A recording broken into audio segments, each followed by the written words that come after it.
खुद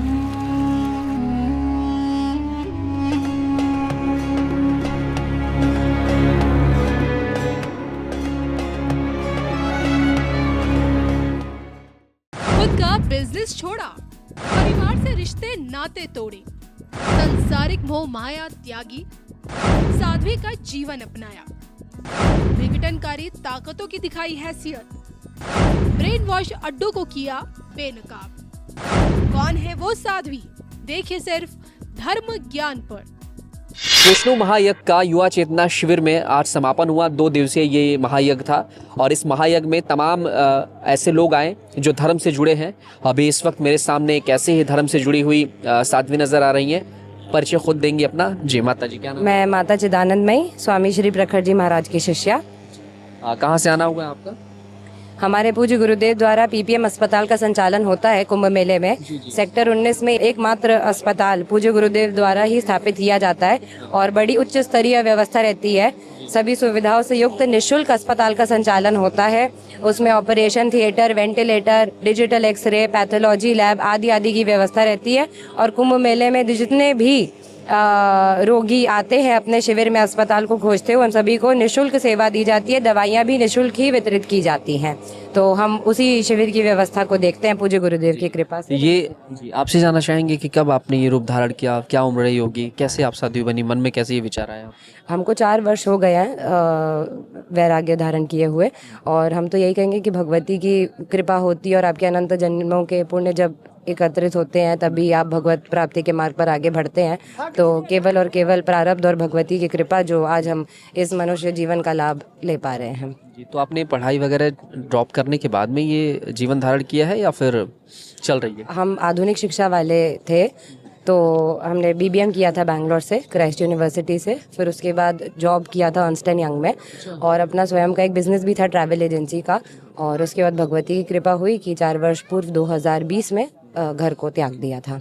अचानक से मन में ये विचार कैसे आया, कैसे, किससे प्रेरित हुई आप? अचानक से तो नहीं आया। 2019 के कुंभ मेले में हमने अपना अस्पताल की ही व्यवस्था संभाली थी और साधु महात्माओं का जब सानिध्य प्राप्त किया, उनका प्रवचन सुना, तो कहते हैं ना कि सत्संग का प्रभाव होता है। तो उनके जो भी वचन थे उनको हृदयंगम किया, उसी प्रकार अपना आचरण भी परिवर्तित किया और उसी का फल हुआ कि हमको भगवती की कृपा प्राप्त हुई और हम अपने जीवन का सदुपयोग कर पा रहे हैं। जो दुनिया आपकी पहले थी और ये जो दुनिया है आपकी, दोनों में कितना अंतर है? कैसा महसूस कर रही हैं उसमें और इसमें?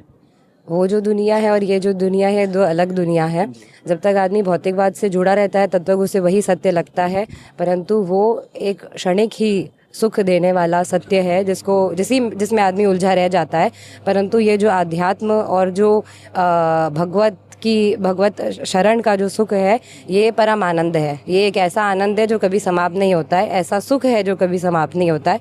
तो जिसको कहते हैं ना, जिसको राम रस चढ़ गया उस पे काम रस नहीं चढ़ता, तो ये वो वाली स्थिति है जी। तो जीवन में आगे क्या सोचा है आपने, क्या विचार किया कि कथा वाचक बनना है या फिर कुछ और प्लान कर रहे हैं? नहीं जी, देखिए, हमने जो वैराग्य धारण किया वो यही उद्देश्य से कि हम अच्छे एक साधु संत बन सके। उसके अतिरिक्त अपने जीवन का जो लक्ष्य है वो है कि भगवत चर्चा, धर्म का प्रचार प्रसार, अब वो चाहे भगवान के कथा के माध्यम से हो, प्रवचन आदि के माध्यम से हो, वो जैसी भगवती की इच्छा। लेकिन कुछ ऐसे नहीं कि कथावाचक बनना है, उद्देश्य है अच्छा संत बनना और धर्म का प्रचार प्रसार करना। यहाँ आई कैसा लगा? युवा चेतना शिविर में एक महायज्ञ का समापन हुआ और लगातार यहाँ पर धार्मिक अनुष्ठान, तमाम तरह के कार्यक्रम हो रहे हैं। हमारे जो ब्रह्मचारी जी और रोहित जी हैं, उन्होंने जो भी व्यवस्था की है बड़ी सराहनीय है। हमसे इनसे वैसे तो काशी में भी भेंट हुई है, परंतु यहाँ शिविर में आकर जो इनको भूमि भी मिली वो भी एकदम मुख्य स्थान पर मिली है। और इनके द्वारा अन्न क्षेत्र भी उस दिन हम देख रहे थे, जो यहाँ के लोगों के लिए भोजन है वही बाहर के भी लोगों के लिए भोजन परोसा जा रहा है। तो अन्नदान महादान कहा जाता है। तो इस प्रकार की जो सेवाएं हमारे ब्रह्मचारी जी महाराज और रोहित जी के माध्यम से हो रहा है, बड़ा सराहनीय। भगवती उन पर ऐसे ही आशीर्वाद बनाए रखें और अगले वर्ष वो और इससे अधिक जितना हो सके सामर्थ्य अनुरूप सेवा प्रदान करे कुंभ मेले में। इस कुंभ में भी हमने तमाम कहानियाँ देखी। ऐसे ऐसे लोग हैं जो कोई IITian है, कोई इंजीनियर है, कोई टीचर है, मतलब अलग अलग तरह के पेशे के लोग थे जो फिलहाल अपनी उस दुनिया को छोड़ करके इस दुनिया में आ गए हैं। और अभी कुछ ऐसे भी हैं जो मॉडर्न लाइफ जी रहे हैं। क्या कहेंगे, क्या मैसेज देना चाहेंगी जिस तरीके से लोग इस तरफ रुझान अपना बढ़ा रहे हैं? क्या वजह है? देखिए, रुझान इसे क्या कहेंगे, इसे ये कहेंगे कि एक अवेयरनेस हमारे यूथ के बीच में हो रही है। कहीं ना कहीं एक गैप रहा जहां हमारा एक पीढ़ी जो थी वो धर्म को समझ नहीं पाई या उनको वो सब संस्कार उस प्रकार से नहीं दिए गए, तो कुछ ऐसे लोग ही हुए जो संस्कारहीन हो गए, जो आधुनिकता से इतने लिप्त हो गए कि वो अपने घरों में अपने बच्चों को संस्कार नहीं दे पाए। ऐसे घरों में भ्रांतियां फैली हुई हैं कि रामायण महाभारत घरों में नहीं रखनी चाहिए, उससे लड़ाइयाँ होती हैं। और अगर आप महाभारत पढ़ेंगे तो उसमें केवल और केवल परिवार में कैसे आपसी प्रेम बने उसी की शिक्षा दी गई है। तो किस प्रकार से ये सब, ऐसे तो बोला जाता है कि एक वेस्टर्न इन्फ्लुएंस ही फैलाया जाता है, बड़ी बड़ी षड्यंत्र चलते हैं कि कैसे भारतीयों का ब्रेन वॉश किया जाए और उनको अपने धर्म से दूर किया जाए। आप देखिए विदेशों में कितना धर्म का प्रचार प्रसार हो रहा है, इस्कॉन के माध्यम से कितने विदेशी हैं जो हमारे धर्म से जुड़ रहे हैं और हमारे भारतीय ही उससे वंचित रह रहे हैं। परंतु हमारे युवा बड़े जागरूक हैं, उनमें धर्म को लेकर के एक जागरूकता देखने को मिल रही है। इस वर्ष भी आप देखिए जो कुंभ मेले में लगभग 42 करोड़ भारतीय आए हैं, तो ये हमारे लिए सनातन धर्मियों के लिए बड़ी एक उपलब्धि है और गौरव की बात है। ये हमारी एकता को ही दिखाता है, चाहे जितनी भी कठिनाइयाँ क्यों ना सामना करनी पड़ी हो, परंतु सभी के मन में एक श्रद्धा है। गंगा जी में संगम में डुबकी लगाकर उनको जो आनंद आता है वो सब, उनका जो भी क्लेश है वो सब दूर हो जाता है। तो ये हमारी एकता को ही दिखाता है और हमारा धर्म के प्रति निष्ठा को ही दिखाता है। तो कोई कमी नहीं है, अवेयरनेस है, परंतु उसको धर्म के विषय में और उनको क्लैरिटी दी जाए, स्पष्टता दी जाए कि हमारा धर्म वास्तविक क्या है। लोग बोलते हैं कि राम जी भगवान कैसे हो गए और ये सब, उन्होंने जो आचरण प्रस्तुत किया है उसी से वो भगवान है। उन राम जी ने कभी नहीं कहा कि मैं भगवान हूँ, लेकिन उन्होंने वो आचरण प्रस्तुत किया जिससे उनको भगवान कहा जाएगा और क्या कहा जा सकता है। तो इसलिए उन्होंने जो हमारे भगवान अवतार भी लेते हैं वो इसीलिए लेते हैं कि मनुष्य अपना आचरण इस प्रकार से करे कि भगवान ने उससे जो विवेक बुद्धि दी है उससे धर्म के मार्ग पे लगकर जो परम लक्ष्य है भगवत प्राप्ति उस ओर बढ़े और उस लक्ष्य को प्राप्त करे। तो इसलिए हमारा युवा समाज कुछ हद तक भ्रमित होता है, परंतु यदि उनको सही मार्गदर्शन दिया जाए तो वो भी धर्म के मार्ग पर ही आगे बढ़ेंगे और ऐसा प्रयास और भी किया जाए। धर्म का प्रचार प्रसार अच्छे तरीके से हो रहा है। सरकार भी, मोदी योगी एक तरीके से कहा जाए देश के प्रधानमंत्री, यूपी के मुख्यमंत्री लगातार धर्म की राजनीति कर रहे हैं, उनको इस तरीके के आरोप भी लगते हैं उन पर।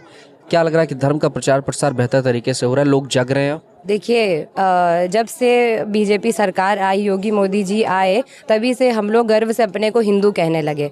नहीं तो ऐसा समय था कि अपने को हिंदू बोलने में भी लोग शर्माने लगे थे। आज हम लोग जय श्री राम का नारा बड़े गर्व से लगाते हैं, भारत माता की जय बोलते हैं। नहीं तो कितने ऐसे लोग हैं, हम स्वयं आधुनिक शिक्षा से जुड़े हुए हैं, कितने ऐसे लोग हैं हमने जो हम देखते थे कि इंडिया पाकिस्तान का मैच होता था तो दुखी होते थे पाकिस्तान से यदि पाकिस्तान हार जाती थी। ऐसी स्थिति भारत की रही है और आज भी ऐसी स्थिति है। ऐसे समय में यदि इस प्रकार के कोई हमारी सरकार काम करती है तो उसमें कोई बुराई नहीं है। हम हिंदुस्तानी है, हम सनातनियों का देश है, तो इसमें यदि हमारी सरकार हिंदुत्व का प्रचार प्रसार करती है, सनातन धर्म का प्रचार प्रसार करती है, तो उसमें कोई बुराई नहीं है। उसके लिए योगी जी, मोदी जी और जो भी सरकार ऐसा करती है सभी को धन्यवाद है। परिवार में कितने लोग हैं? क्या परिवार में भी आना जाना होता है आपको? नहीं जी, परिवार से कोई संपर्क नहीं है। 4 साल पहले ही जब हमने घर छोड़ा, वैराग्य लिया, तो उनसे वहीं संपर्क टूट गया है। ना फोन पे वार्ता आदि कुछ भी नहीं है। मेरा परिवार जो मेरे गुरु भाई हैं वो हैं, मेरे माता पिता मेरे गुरुदेव हैं। तो क्या परिवार को पीड़ा नहीं होती मन में, वो तकलीफें जैसे? देखिए, जो गृहस्थ संसार में ही लौकिक, जैसे मैंने कहा कि उसी को सत्य मानते हैं, उससे ऊपर नहीं देख पाते हैं, तो वो उसी दुख और सुख में फंसे रहेंगे। तो उनको इस दृष्टिकोण से नहीं सोचना चाहिए। उनको यही सोचना चाहिए कि 21 पीढ़ियों का कल्याण हो जाता है जब किसी परिवार से एक साधु बनता है। तो ये उनके भी अनंत अनंत जन्मों का पुण्य होगा जो उनके परिवार में एक ऐसा वैरागी जन्मा है।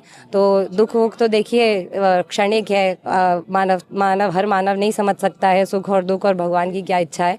तो भगवान की इच्छा समझकर जो भी हुआ है उसको स्वीकार करना चाहिए और जीवन का आनंद लेना चाहिए। क्या उम्र रही होगी जब आपने ये अध्यात्म जीवन चुना? हम 27 वर्ष के थे जब हमने, हाँ जी, वैराग्य धारण किया। महाकुंभ का अनुभव कैसा रहा? कितने महीने पहले आप यहाँ पर आई?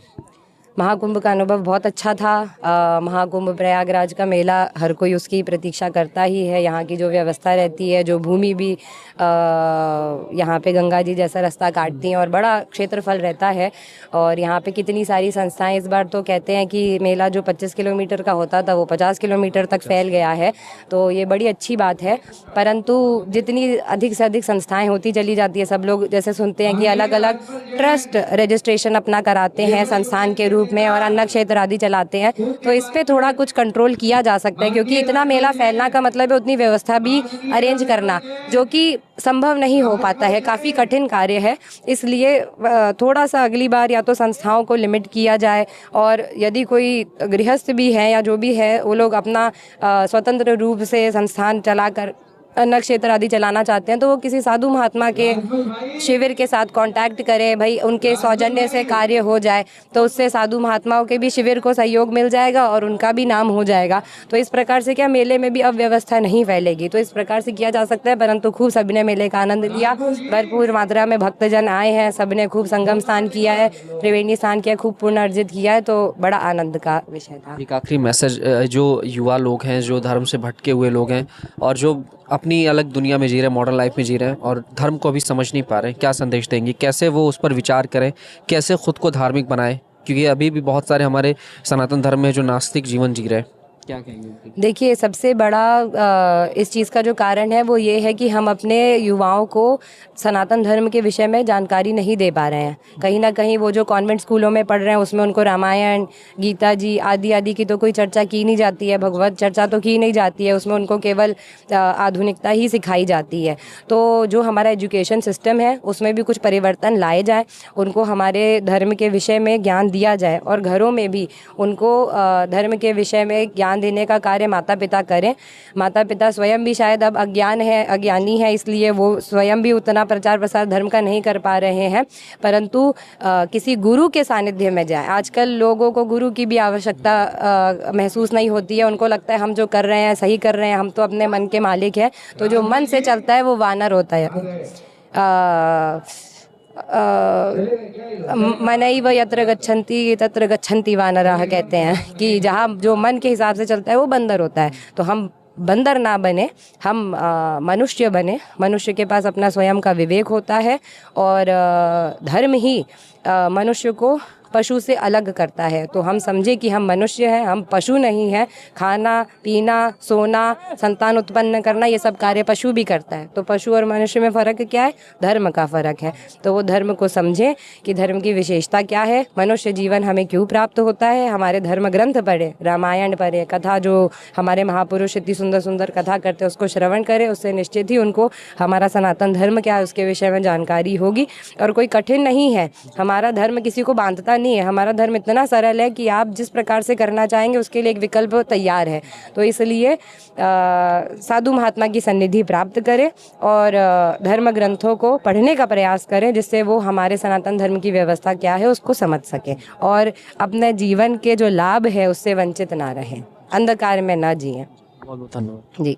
ये थी हमारे साथ में एक ऐसी साध्वी जिन्होंने सारी दुनियादारी और पारिवारिक मोहमाया छोड़ करके साध्वी जीवन धारण कर लिया है। कैमरा पर्सन आशुतोष के साथ मैं विवेक।